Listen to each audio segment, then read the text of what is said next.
A magical stone sits on the peak of Mount Huaguo, or the Mountain of Flowers and Fruit, idyllic home of the ancient monkeys.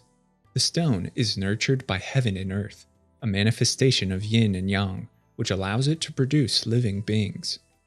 From its stone womb emerges a dense egg, shaped by the wind to create a stone monkey. The stone monkey's birth is presaged by cosmic events that draw the attention of the Jade Emperor, ruler of the heavenly celestial realm, but he at first pays no mind to this diminutive creature. The stone monkey mingles with other monkeys of the mountain, and after finding a safe home for them curtained by a waterfall, declares himself handsome monkey king. Though he rules his kind benevolently, the stone monkey is ambitious, restless, and self-absorbed. Traits of arrogance and mischief course deeply within him. With the years, handsome monkey king gathers more power and grows increasingly fearful of losing it. He sees his elders pass, and though he commands authority, handsome monkey king is helpless to resist the march of time. As with all great mortals, he is terrified of death and its hold over him. Monkey's dread acts as the impetus that sets him on a journey for immortality in distant lands. Under the guise of a wandering human, Stone Monkey arrives at a majestic mountain and is directed by a woodcutter to the abode of an immortal teacher, the celestial Putizushi, or Patriarch Bodhi, who teaches eager disciples Taoist and Buddhist principles. Monkey prostrates himself before Puti and asks for his wisdom, hoping to glean the secrets of immortality. Putizushi agrees, becomes Monkey's mentor, and dubs him Sun Wukong, which is often translated to mean awakened to emptiness or aware of void. Sun Wukong diligently follows his master's teaching for years, and here he learns the art of cloud somersaulting, the earthly transformations that allow him to shapeshift, and through Taoist alchemy, arrests his aging. Sun Wukong attains power, but retains his showmanship and superiority. One day, the monkey disregards Puti's commands to keep his abilities hidden and displays his talents to other disciples. This draws Puti's ire and forces him to banish Wukong from the temple. Greatly elevated, Sun Wukong returns to Mount Huaguo to find it in ruins and the monkeys enslaved by the terrible demon of confusion, who rules the monkey's water-curtained cave. The stone monkey uses his magic and budding strength to easily dispatch the demon and reclaim his throne as king of the monkeys. With his position secured, Wukong seeks to arm his monkeys and train them in martial arts to better defend their kingdom, but he can't find a weapon worthy enough for himself. Ambition soon drives Sun Wukong to the court of the Dragon Kings across the oceans, as they are purported to have immense treasure troves that hold powerful armaments. Wukong forgoes propriety and barges into the Dragon Court, demanding that as a fellow king, he must be granted gifts. The Dragon King feels Wukong's aura and fears his martial prowess, so acquiesces and brings forth the Rui Jingubang, a magical golden-banded staff that stabilizes the four seas, can extend indefinitely to measure their depths, and is so heavy only Wukong can wield it. From the other Dragon Kings, the monkey receives a phoenix feather cap, golden chain mail, and cloud-riding boots. Thus outfitted, Sun Wukong returns to his kingdom in splendor, but the monkey's mischief earns the contempt of the dragons, who beseech the celestial court to intervene. Sun Wukong also earns the respect of several demons who join the Monkey King in a fraternity of sworn brotherhood, and they style themselves the Seven Sages. The members include the Bull Demon King, the Macaque Spirit King, and the Lion Spirit King, among others.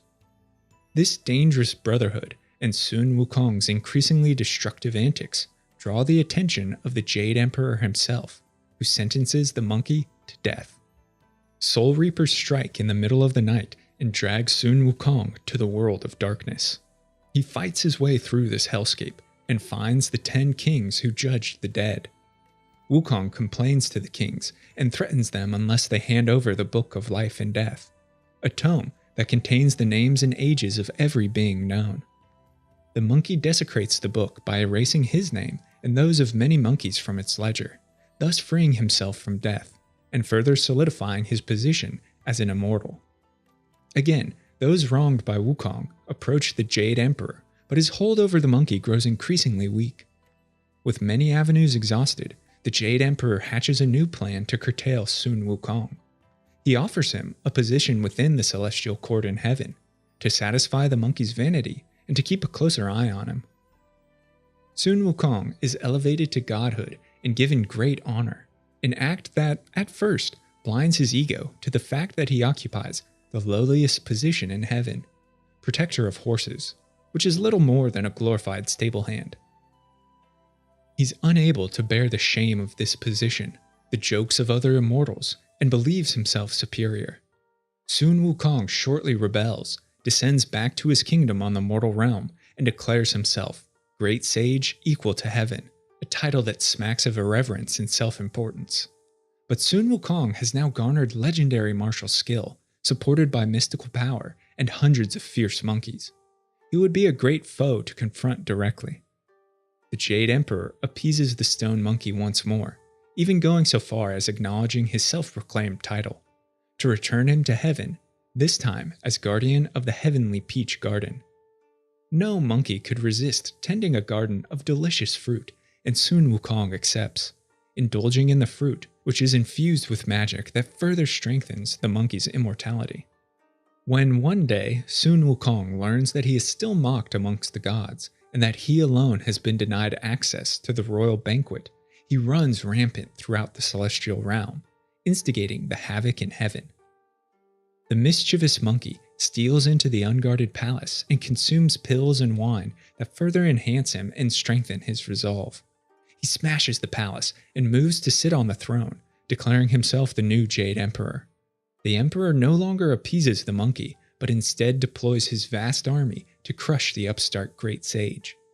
Included are 100,000 of the greatest celestial warriors and generals, every heavenly constellation, the 4 heavenly kings, and the deities of emotions. With characteristic arrogance and armed with his mystical weapons, Sun Wukong single-handedly crushes the assembled army and taunts the Jade Emperor.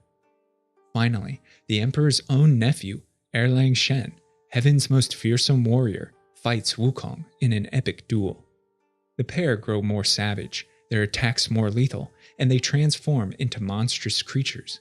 But they're evenly matched, and as the fight reaches a climax, the monkey is knocked unconscious by outside intervention and bound, putting an end to the havoc. Execution is a difficult thing for an immortal of the Great Sage's power. When all other forms of killing him prove ineffective, the monkey is thrust into a furnace with samadhi fires hot enough to burn and melt any being in existence for 49 long days. He is to be distilled into an elixir and made into pills. But to everyone's surprise, after the 49 days, Sun Wukong emerges not only alive, but greatly enhanced with an invulnerable body and eyes that burn so bright they can see through all illusion. Only one individual in all the realms can now withstand Sun Wukong. A desperate Jade Emperor sends word to all-powerful Buddha in the West, begging him to intervene against the irksome monkey. The Buddha arrives as the monkey confronts the Jade Emperor and claims that he should be crowned the new emperor in heaven. The Buddha uses Sun Wukong's vanity against him and engages the monkey in a simple bet. If he can escape the Buddha's palm, he will become the new Jade Emperor. Giddy with excitement for such a simple challenge, the Great Sage speeds to the very edge of the cosmos, where he sees 5 great pillars of eternity. He proceeds to urinate on and defile them in his victory. Wukong then races back to claim his prize, only to realize that the 5 pillars were actually the 5 fingers of Buddha, whose palm encompasses the universe. Before he can react, Buddha turns down his palm and sends a massive mountain crashing upon the arrogant monkey, who believed himself heaven's equal. Buddha seals the mountain with a paper talisman.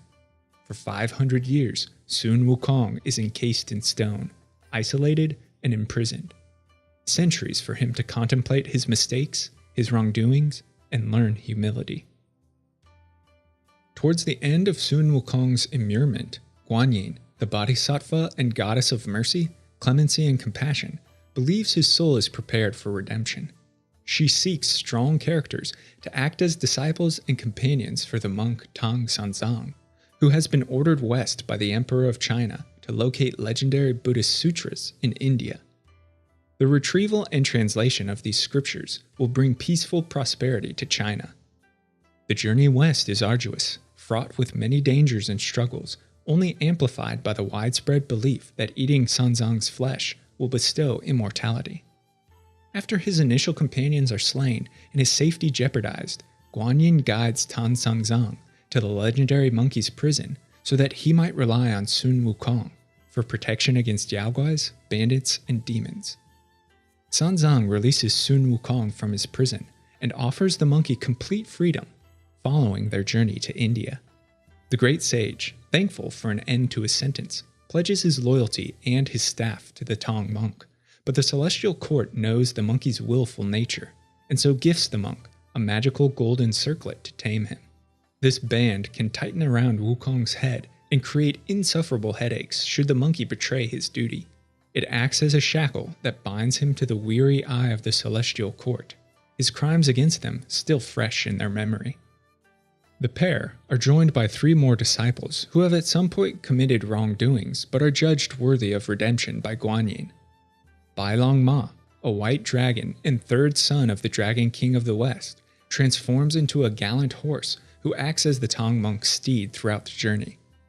The gluttonous Zhu Bajie, once a commander of Heaven's Navy, was banished to the mortal realm for his sexual and physical appetites. He advanced on the goddess of the moon, who reported him to the Jade Emperor, had him exiled, and transformed into an ugly pig demon. And the quiet, dependable Sha Wujing, a sand demon who had been banished to the mortal realm for dropping and shattering a heavenly goblet. Of all Tang Sanzang's disciples, Sun Wukong is the most intelligent, the most powerful, but also the most violent and uncontrolled.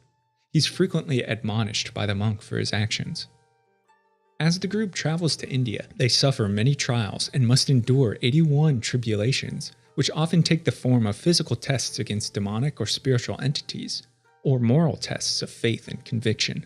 For the great sage, this journey is a quest for enlightenment in which his temperamental and selfish character must be melted in the crucible of struggle and reforged into a pure soul filled with the highest qualities.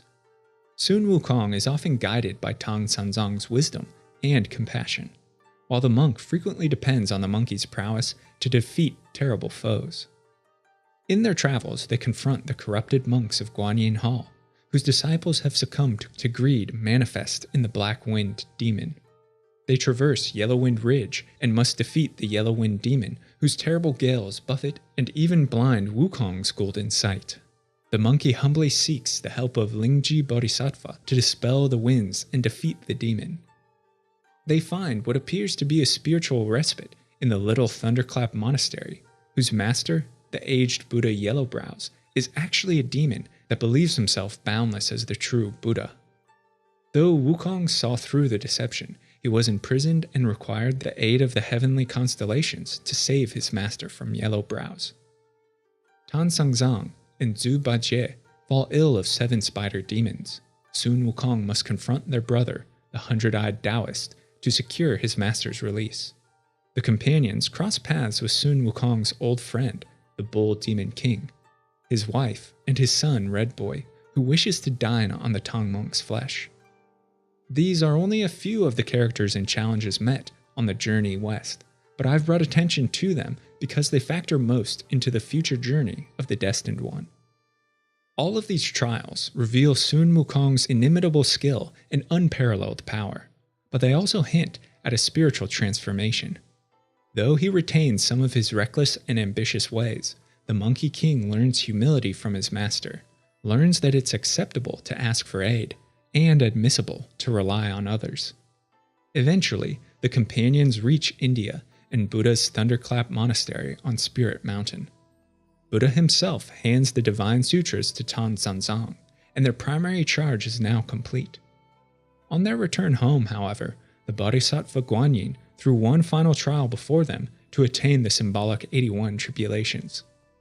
Following this, the companions are flown back to the east, where they approach the Tang Emperor, bearing the transcribed sutras and are applauded for their courage, bravery, and persistence. The celestial court, too, is pleased with the journey to the west and grants each member a divine position within the Buddhist pantheon. For Tang Sangzang and Sun Wukong, the primary protagonists, buddhahood is the reward. The Monkey King, once a demon and hellraiser, a rebel against heaven and indulgent being, has borne his charge well, and for his efforts is given the title Victorious Fighting Buddha. This marks the pinnacle of Sun Wukong's redemption, but it doesn't signify the end of his story. The great sage returns to Mount Huaguo and once more sits as king of the monkeys atop his throne. It's uncertain how much time passes and what exactly transpires, but at some point, despite his legendary journey and his position within Buddhism, Sun Wukong once more attracts the suspicion of the celestial court. The Monkey King could very well have fallen into old habits upon his return, could have turned selfish and intractable once more, and defied the Jade Emperor or insulted Buddhahood. Or perhaps members of the heavens grew envious of Wukong's position and suspicious of his power. In any case, the entirety of Heaven's army marches on Mount Huaguo to put an end to the victorious fighting Buddha. Erlang Shen, the greatest warrior god of heaven and the monkey's equal, again challenges Sun Wukong to a duel. Much as they demonstrated in the past, the two are unable to best one another. Erlang transforms into a bird, but as Sun Wukong gives chase, it's revealed that the golden band placed on his head before the Tang monk embarked on the journey remains. Buddhahood doesn't free Wukong from his imprisonment, and he's still bound to the will of the celestial court. The band tightens around his head, and the ensuing headache breaks the great sage from his concentration. This gives Erlang Shen an opportunity to strike. He thrusts a lightning-charged spear into the Monkey King and drives him into the earth. With this blow, Sun Wukong is defeated. His mortal form is destroyed, his six senses are shattered, and his ego is imprisoned within a stone egg, bound to endure indefinite punishment. The legendary rise and fall of Sun Wukong fades to myth over centuries. In a manner that mimics his first birth as Stone Monkey, Sun Wukong lies dormant within the stone, and the universe awaits the time for either his return or for his successor to rise and assume the mantle of the great sage. And this is where the Destined One's journey begins.